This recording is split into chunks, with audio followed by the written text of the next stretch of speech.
Welcome back, Deep Divers.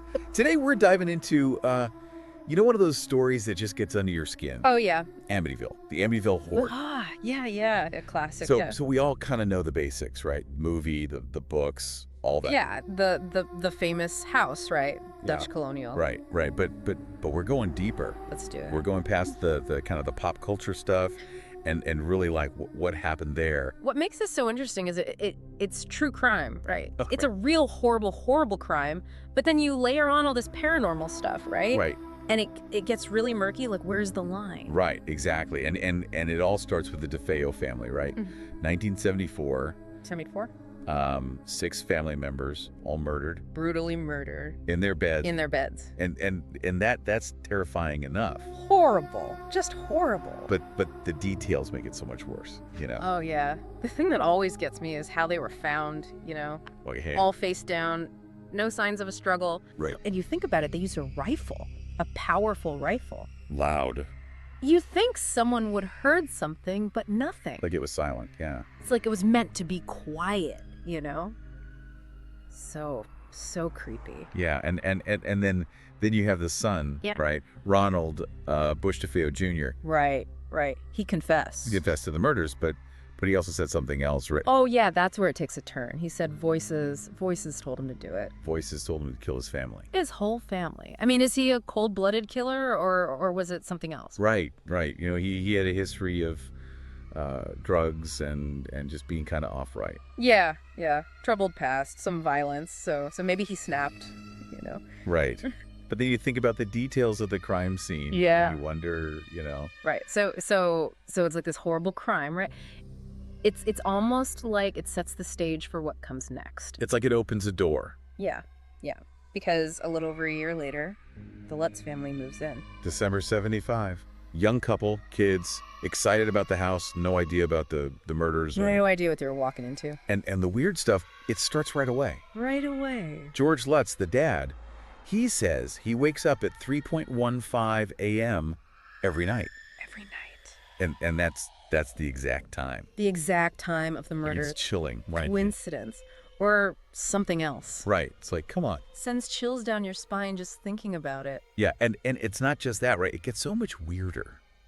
Oh, yeah. Buckle up. He says there's like slime coming out of the wall. Yeah.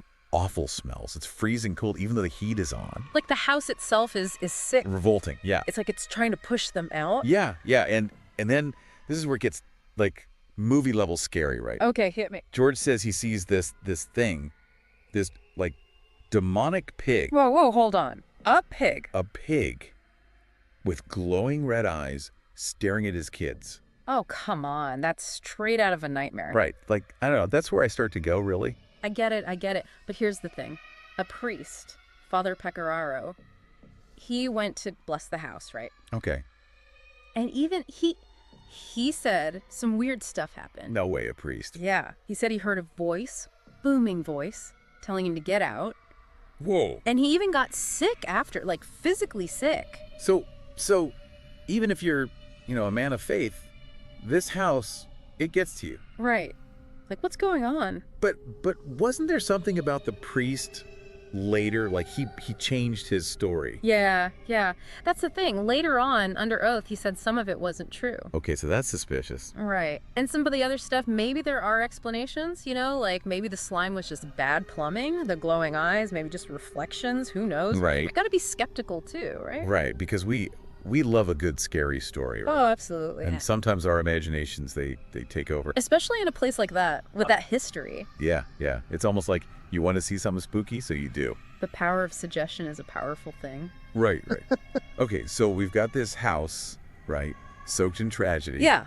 And then the Luxes move in, and all this weird stuff starts happening. Like, on top of the awfulness that already happened there. It's like, did they, like, charge the house somehow? With bad energy or something? There's this idea in paranormal research called residual energy. Okay, residual energy. It's like, imagine a really traumatic event. Like a murder. Yeah, especially something violent, sudden death. It can leave an imprint, an energetic imprint. So like a ghost. Not necessarily a full-blown ghost, more like an echo. An echo of what? Of the event, the emotions, the energy, you know, like a recording. A recording of fear, of pain. Exactly. And some people, they're sensitive to these recordings. So the house is like a sponge. Yeah, a sponge soaked in all this horrible energy. And the Lutzes just, they picked up on it. Maybe they were tuned in somehow. Right. And it wasn't just them, right? There were other people who said they felt weird stuff in that house. Oh yeah, visitors, people who went there to investigate. Investigators, right. Even some journalists, you know, skeptical journalists. They went in thinking it was all a bunch of hooey. Exactly, but even some of them came out feeling off. Like creeped out. Yeah, like chills, you know, dread. Some even said they saw things. Okay, but how do we know, right? How do we know if it's real or if it's just like in their heads? Because, you know, if you know about the murders, the Lutzes, and you go into that house... Your mind is already primed. Yeah, you're expecting something scary. Exactly. In our brains, they like to find patterns, make sense of things. So maybe a creaky floorboard becomes footsteps. Could be. But there are some things about Amityville that make it a bit different, you know? Different how? The consistency, for one. Consistency. So many people, different times, all experiencing similar things. Yeah, okay, that's kind of weird. And the 3.15 thing. Time of the murders. Every night. That's a specific detail, not just, you know, general spookiness. Okay, yeah. And the Lutzes, they left everything behind, right? Everything. If they were making it up, why not stick around, you know? Milk it for all it's worth. Right. So let's say for a second that maybe, just maybe, something paranormal was happening. Okay, let's play pretend. What could it be? Like ghosts, demons? It's hard to say, but there's this idea of a psychic imprint. A psychic imprint. Okay, what's that? So imagine a traumatic event like the murders. It releases this huge burst of psychic energy, right? And that energy, it gets embedded in the place like a stain. A stain you can't wash out. Exactly. And that stain, it can mess with people's perception. Okay, so like hallucination. Hallucinations, yeah. Sorry. Feelings, even entities, you know? So the pig, the demonic pig George Lutz saw. Maybe it wasn't a real demon, you know? Maybe it was a manifestation of the trauma. Part of the house's trauma. Amplified by his fear, his expectations. Okay, that's creepy. But we have to remember, we're talking about the paranormal. Yep.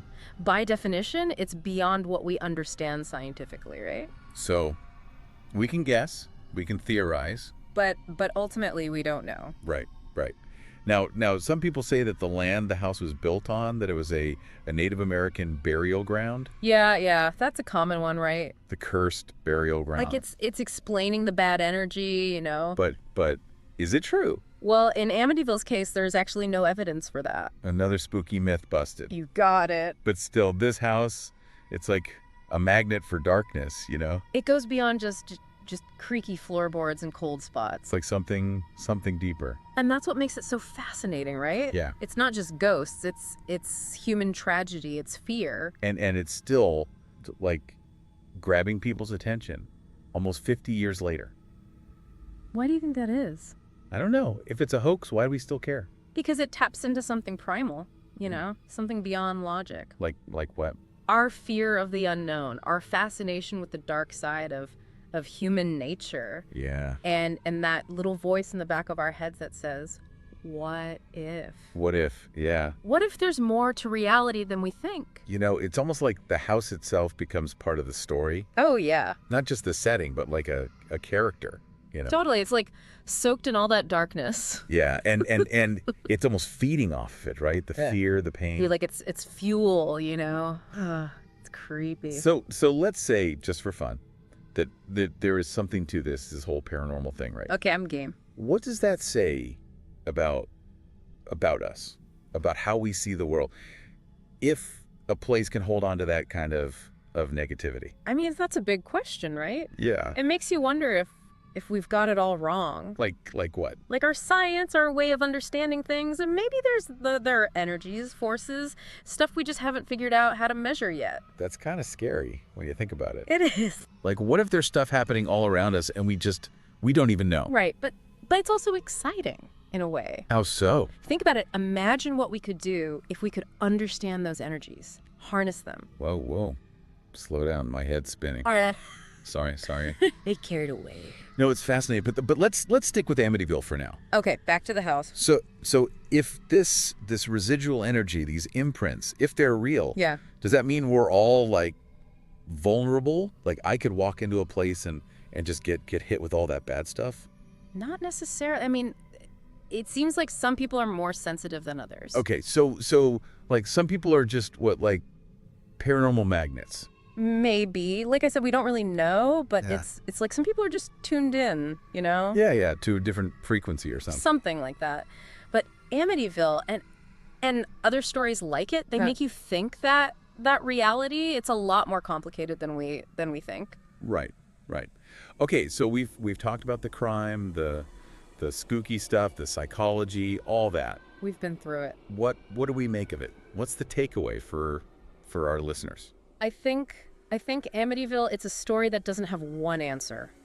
Okay. It's like a mirror, you know? You look into it and you see your own beliefs. So some people see a hoax. A money grab. Others, they see proof of the paranormal. Right. And some, they see it as a warning, you know? About how powerful our minds are, how easily we can trick ourselves. So which is it? What's the truth? That's the thing. There isn't one truth, not really. Whoa, okay. It's about what you believe. It's about facing the unknown and deciding what you think. And maybe realizing that the world is weirder than we want to admit. Absolutely. The line between what's real and what's not, it's not always so clear. Yeah. And sometimes the scariest stories, they're the ones that make you question everything. Everything you thought you knew. Well, I think we've covered just about everything on Amityville. I think so. We've gone deep. We've looked at the evidence, we've gone back and forth on the theories. Hopefully we've given everyone something to think about. More questions than answers, right? That's what we do best. To all our deep divers out there, thank you for joining us on this trip to Amityville. Yeah, thanks for listening. We hope you found it as unsettling as we did. And maybe a little bit fun, too. And if you ever decide to visit Amityville yourselves, Yeah, if you're feeling brave. maybe don't stay the night. Sweet dreams, everyone.